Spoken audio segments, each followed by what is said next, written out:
it's Boki here with Gigi's Fabric Shop and home of JUKI Junkies.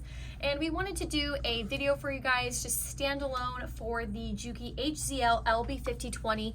This threading and bobbin winding video is going to apply to the HZL-LB5020 as well as the 5100. They are sister machines, twin machines, and then hopefully in the near future we'll do a comparison on those machines. So make sure you guys tag along in this video and stay put to see how to properly wind and thread your machine. You guys, so let's go ahead to begin and wind our bobbin. So we're going to take our spool of thread.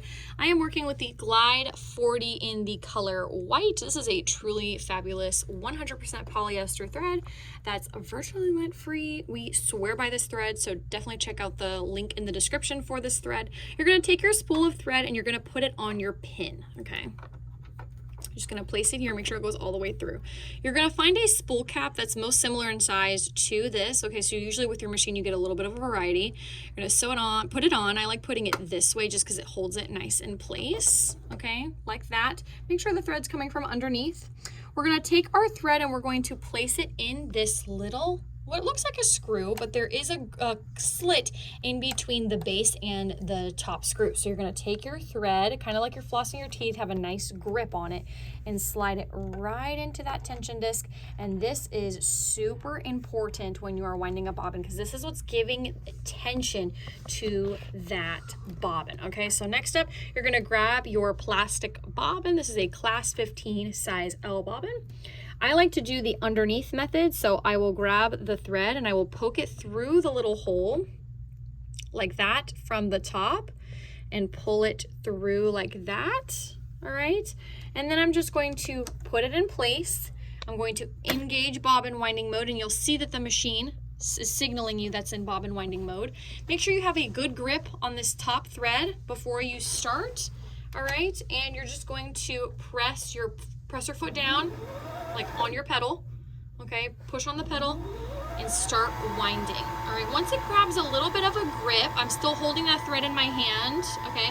Once I have a good grip, I'm gonna stop and I'm going to trim that. Let me grab a pair of scissors. Just gonna trim as close as you can to the base, and then you just go ahead and start winding again. But you gotta make sure that it winds on a good amount so it's grabbing on, all right? There it is going. You see how it's in that tension disc? And it's feeding nice and smoothly as we go up and down, feeding regularly, nice and tight. Okay, most machines will have an auto declutch where the machine will just automatically stop when it's done sewing. Some machines snap into place depending on your machine, but this one will stop when it's completely full. So it's almost there. All right, and when it gets to the end, it's going to stop. All right, can't wind anymore. Then I'm going to declutch it again. You know you declutched it when it's back onto its original home screen.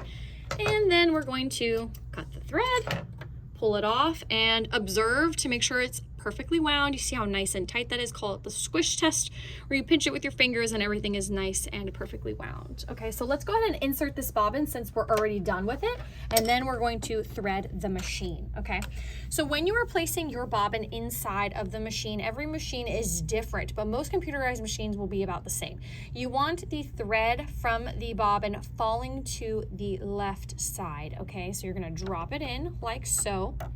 And then that thread is going to go into that first little slit right there, into that little fine groove, just like that, okay? And then you're gonna give this a close, and then we're going to pull up our bobbin thread before we start sewing, so don't worry. Now we're gonna go ahead and start to thread this machine. Right, so now that we have the bobbin in place, we're going to keep the thread where it was when we originally wound the bobbin, but instead of being in this disc, you're gonna take it out and start fresh, all right? So grab your thread, hold it nice and tight, but before we do that, let's make sure we put our presser foot down. Okay, I like placing my presser foot down. There is a little bit of controversy around, do I keep the presser foot down? Do I keep it up? Keeping it up makes the discs open. Keeping it down locks them.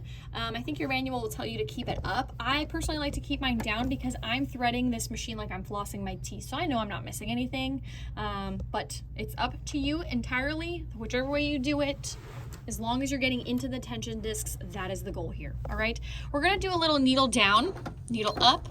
That's gonna put the needle in the perfect position for the needle threader to work. This built-in needle threader that's right here It's going to put it in the perfect position for that to work, okay?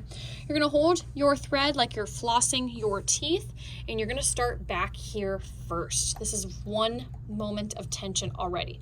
You're gonna drop it down into here for 2, wrap it around for 3, bring it back up for 4.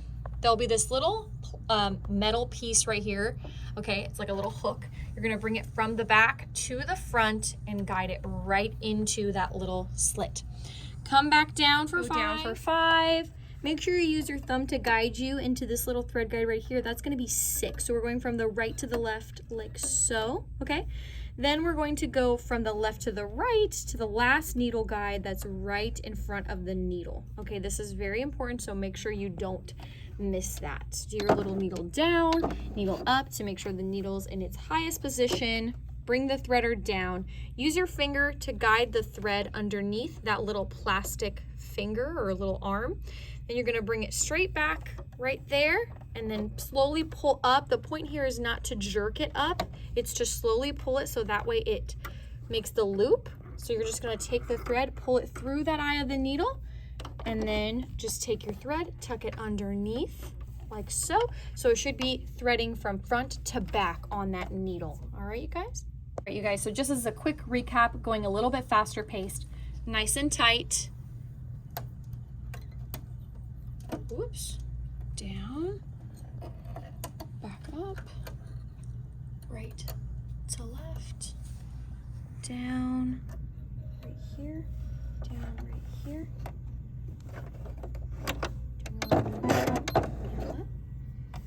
Using your threader and pulling it through like that.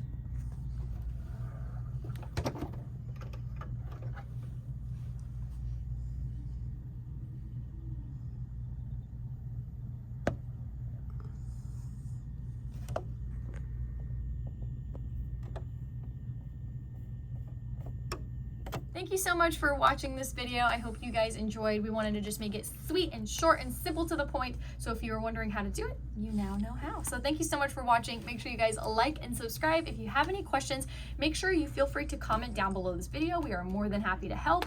I would also encourage you guys to join our JUKI Junkies group on Facebook. The group has over 16,000 members. It is a fabulous group for all JUKI owners. So even if you're thinking about owning a JUKI or you've owned a JUKI for some time now, definitely join the group because it's an awesome place for another wealth of information. So make sure you guys join. If you have any other questions or concerns, make sure you give us a call at 813-661-9000 and you can call me and ask me any questions that you need, or send an email over to sewingmachines411@gmail.com and we will be more than happy to assist. Thank you guys so much and have a great day.